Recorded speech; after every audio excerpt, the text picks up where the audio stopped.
Have you ever wondered about the laws that govern heat, work, temperature, and energy?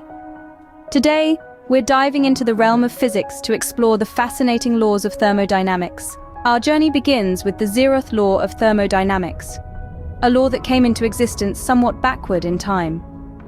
The zeroth law, named so by Ralph Fowler in the 1930s, is the foundation for the other three laws. In layman's terms, it states that if two bodies are each in thermal equilibrium with a third body, they must also be in equilibrium with each other. This law enables us to use thermometers as a third body and to define a temperature scale.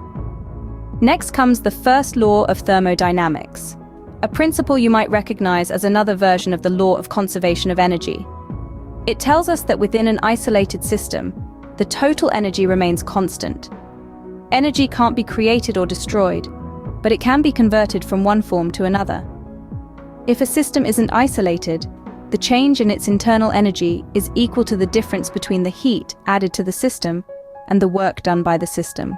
Moving on to the second law of thermodynamics, it states that heat does not spontaneously flow from a colder region to a hotter region. In other words, heat at a given temperature cannot be entirely converted into work.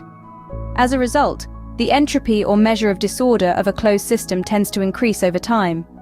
This law implies that all closed systems will eventually reach an equilibrium state where entropy is at a maximum and no energy is available to do useful work. Finally, we confront the third law of thermodynamics.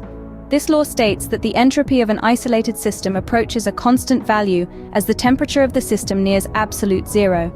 In practical terms, this law implies the impossibility of reaching absolute zero because extracting energy from a system becomes increasingly difficult as it approaches this temperature. And there you have it, a quick journey through the laws of thermodynamics.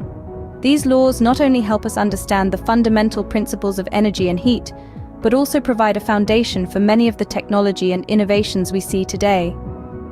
So the next time you're sipping a hot cup of coffee or basking in the warmth of the sun, remember the incredible laws of thermodynamics that make it all possible.